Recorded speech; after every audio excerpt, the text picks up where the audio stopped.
Damn, man, I'm finally back, and there's been so much chaos surrounding the team, turmoil, all that stuff we're going to get into, looking at the matchups, and as well as some crazy goings-ons about the Eagles. But first, let's just intro. What's up, it's your boy Sid Tron coming back at you with another analysis video, and I kid you not, that's my real name. And man, unless you've been living under a rock, you know that Eagles defensive coordinator, Desai, he's been benched in favor of Matt Patricia. And I get that they want something done. They want there to be some changes. I don't agree with this decision. And I saw the Eagles commentators as well as people in the comment section, applauding this or, finally saying it's about time, but this is not the right move. Especially after Nick Sirianni said ad nauseum, no, we are not making any changes. We will not be rolling with anybody but who we have in his building. And to some extent, that's correct because Matt Patricia was already on the staff, but it was just disingenuous. And I agree with some people that this might not be coming from him, though. This might be coming from the top down with Jeffrey Lurie finally stepping in and saying, hey, this is enough. But I feel like it's a very knee-jerk reaction, an overreaction to what's been happening in the past 2 weeks. And I get it. The 49ers, 6 consecutive drives where they went down and didn't put themselves in position. No, they scored a fucking touchdown. And we got steamrolled. Like, we were Barney Rubble. Yabba, yabba, yabba, yabba, yabba, yabba, yabba, yabba, do. Getting, rolled over by one of those front or back wheels. And it was embarrassing. It was an embarrassing sight to witness, to see, to be a part of as an Eagles fan. That being said, if you didn't react after the 49ers game to give the man some help, I don't know, behind the scenes there could have been a lot of things happening. That being said, you do it when we're coming up on our easier slate of schedule, because what is that really going to tell you? It might set up a false Trojan horse that, hey, we're going to get in there in the playoffs and, we're going to be good to go. And there could be flaws hidden in that design, in that 4-game slate that we played against weaker opponents. And those same problems are just going to rear their heads. We're just masking the real problem, which is them wanting this kind of philosophical scheme, bend but don't break. Because I don't think, to be honest with you, I don't think Sean Desai is employing the philosophy that he truly wants to. He's not truly untapped and unlocked out there. And yet, given the number of injuries, limited capabilities, as well as resources pumped into the linebacking core that we've had, it's been a miracle what he's been able to do for most of the year. And then to strip away the responsibility when give him the full schedule. Give him the full slate of the year. It's not that it's not fair. It just doesn't make sense. So, and then think about this. If this doesn't work, if this turns around and blows up in their face, really it's going to look bad. You're going to lose the fucking locker room, and then the year's really going to be lost. So this has so much potential, so much vitriol laced in it potentially to blow up in our faces. I'm not for it. Mid-season, in-season, and he's still here in some capacity.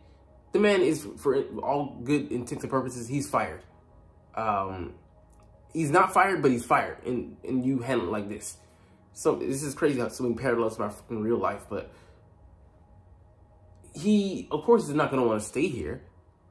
He's going to, be a one and done, and it just helps to exacerbate that problem. Because I don't think Matt Patricia is the answer. But hey, I guess we will see. But yeah, this just is, I think, horrible. And add to all the other problems that we're dealing with, it's a big shit show. And the creme de la creme, we're part of that elite of the NFL. And for us to be dealing with issues like this, it's a royal fucking embarrassment. All right, anyways, there's more things I could say, but I feel bad for the guy, man. I wholeheartedly don't believe in all things he's done, but he's been worlds, leagues better than Jonathan Gannon in trying things and communicating with his players. We'll get to a video maybe tomorrow about the self-scouting. I love that, you know, the approach that he's having them take the responsibility on their shoulders, not to alleviate the burden on his, but to really, you know, give them a hand at really playing a part and having a hand in the scouting reports on this team. So there's so many hidden issues behind this, but like I said, let's get to other things here. So the injury report, Darius Slay is out. He had arthroscopic surgery. Sorry, excuse me. Arthroscopic surgery, which for those of you that are not in the know, it's basically a cleaning out surgery, maintenance, getting out, you know, the chip bones or cartilage or tissue, or maybe some scar tissue that may be in that area, and puts it on the mend. It's like a 4 to 6 week recovery. I would let him sit out until the playoffs. We always wait 3 to 4, you know, weeks, but I would let him sit out until then. And who's gonna be his replacement? I believe most likely it's gonna be Keely Ringo. He did show me some things running when I look at the film and people breaking it down. I think he gives us one of the best chances with cloud coverage, of course, safety support over the top, or underneath with linebackers and things of that nature, to cover DK Metcalf, to at least be able to run with him. DK runs a 4.32 or 4.33. He runs a 4.36, so somewhere in the general ballpark, and he's a 6'2", 207-pound guy. I don't expect him to go out there and stop him, but to be in the general vicinity, maybe, we'll see. But you definitely don't want to put Bradbury on him. You don't want to put Roby on him. You don't want to put Eli Ricks on him, because those guys can't compete in that area of world-class speed. So we'll see how it goes. But for the interim, Darius Slay is out, and you can say it's really for this week. We really need him. But other games, we should be okay. Giants aren't burdening anybody with a receiving core. Cam Jurgens is the one that's concerning for me. The pectoral injury, he's out. So Sua Opeta will take his place, but how many weeks is this going to be for him? Because this is his second time being out, and I don't think he goes on IR. But yeah, man, just concerning that our guy can't stay healthy. Zach Cunningham, he will also be out. Knee, most likely connected to the hamstring issue, but he's been our best linebacker, and anytime he's not out there, it's going to be a loss for us. Jalen Hurts also did not practice on Saturday. He has a mystery illness. I believe it's probably like the flu or something like that that's been going around. He's going to fly separately for the team and going out there to Seattle, so that's a win for us. This game is tonight. I don't know if he would be playing. That being said, he's been downgraded to not out, but questionable. So that's still a positive sign, but we'll see if he has the strength. If he's able to keep anything down, keep his usual energy, stamina up. That'll be telling. So hours before kickoff, probably will know what he's going to do. And Reed Blankenship recovering for that concussion. 2 full practices in a row, Friday, Saturday.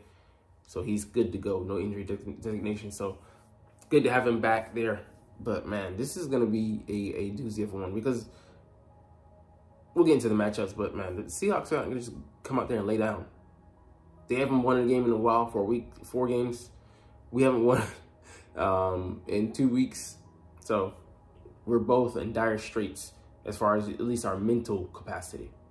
And then the freaking Seahawks, look at this MASH unit. But, you know, most of these guys have recovered, but just look at this. Going into Thursday, they were down a hell of a lot of guys. Anyways, the questionable ones here, well, I don't just say that because they're status, but Devin Witherspoon didn't practice all week. Questionable to play, so we'll see. He has a hip pointer. Jamal Adams didn't practice all week as well. The knee. I'd rather him play, actually, though, because he's been a liability. And Nick Bellor, don't really know, but those are the big ones for them. Geno Smith limited all week, but I believe he will play. But everybody else, for the most part, I mean, it doesn't really matter. But, you know, just them dealing with the injuries means they're not coming in 100%. But who is at this point in the season? But let's get into the meat and potatoes here, the matchups. So 5 matchups to watch for the Seahawks versus Eagles game. And obviously this guy is one because he's huge, 6'4", 235, like I said, runs 4.33, and passing attacks have given us fits this year. We weren't able to hold them. You know, the second game things got out of hand, but the first game I think actually was worse, just because the way the game was flowing. Actually, it's funny, they beat us worse. We won that matchup, but the first round, but second one goes to them, and it was less passing yards, but I think they had more rushing yards this time around. They obviously drug us. He had a field day. Didn't have a field day, but this is the only one we held in check. Wasn't too bad. Both games, you know, he was winging it, and wasn't so bad, but he still got some numbers. So we faced the top, 10 to 13 opponents with the top 12 passing offenses. No excuse, we still got to go out there and produce. Defense could have been better, ergo the move, but these guys present an enormous problem. Like I said, he's a physical matchup problem. He's a precise guy. His routes. He's like their Devonta Smith, and Jackson Smith and Jibba is their slot guy who just has sticky hands. So it's gonna be a tough go, especially without Darius Slay, who did get cooked by DK both times he went up against him in the regular season and in the postseason. That time we faced him, and that was just his rookie year. Unfortunate not to face him again, but it is what it is. Like I said, Keeley gives us, I think, a good matchup for him, and then I like Roby going up against him, but we'll see how Bradbury does. I expect him to get cooked against Tyler Lockett, but we'll see. Let's see, matchup number 2, the overused D-line versus the Seahawks power backs. And these guys, they can just wear on you, man. Kenneth Walker and Zach Charbonnet, he's a rookie, his second-round pick this year, but Kenneth Walker, I think 3 seasons ago, they made him a second-round pick out of Alabama. The guy runs a 4.3. I mean, he's a beast. He's struggled with staying healthy, and Zach had a little bit of a fit, as well, staying healthy. But they're both going to be playing, and they can wear you down, man. We have to get off the field on third downs, keep them in non-manageable downs and distances, and we'll see how that run game affects things. We haven't been a sieve, I think, as of the past 2 weeks, but still nothing close to earlier in the season. But we're worn down, man. We don't have the guys on the outside to rotate, and we count on our guys playing the edge, and Hassan Reddick and Josh Sweat, and they've been playing upwards of around 80% of the snaps, and it's just too many. We don't have our guys behind them playing enough, which I think we might do, but we'll see how. I don't know how Matt Patricia's going to do his rotations, so that could be a big thing. All right, where might the Eagles go? Feasting. All right, Charles Cross, solid. Damian Lewis, average. Evan Brown, average. Liability, he's a rookie too, and then he's had problems. He missed 10 weeks with a knee injury, so they can be had, man. Hassan Reddick coming on this side, and we'll see how Josh Sweat, the wily veteran, deals with the first round pick. I think he came out of Mississippi, I believe. Some SEC team, anyways. But it'll be telling to see if Jordan Davis and Jalen Carter, as well as Fletcher Cox, can get some push on the interior and challenge the inside of that line. That's going to be one of our best bets to go through them and to get to Geno Smith. All right, Dallas Goedert versus Jamal Adams. It's a weakness speaking attack. He's struggled against tight ends all year, and he's just, since they brought him over for 2 first-round picks from the Jets, he hasn't been worth the hassle. When he first got here, he justified the pick, and but he's better as a patroller, rover, a lurker, but definitely not as a pure coverage guy. So I think we can work him over, and Dallas Goedert's the perfect guy for that job. All right, the disappointing rushing offense versus the Seahawks running defense. So who's going to be worse? Because look, their ranking here is horrible at each and every step. But can we take advantage, or will we take advantage? Because we love to fall in love with the pass game, and they have guys that might be out, like Devin Witherspoon. Jamal Adams could be out. And our eyes get big. We think that we're the best, and we get over arrogant and don't rely on our demonstrative, or I should say could be demonstrative, offensive line that's built to run the fucking football. You know, we struggled, and we got to figure out why. But we have to be as consistent as well and commit.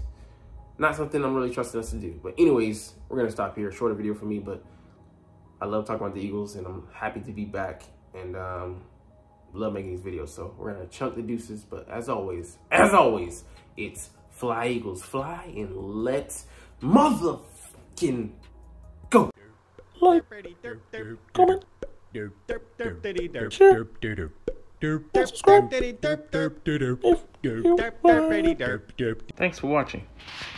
Check me out at Centron Anime, Centron Life, or Centron Laughs, or other social media.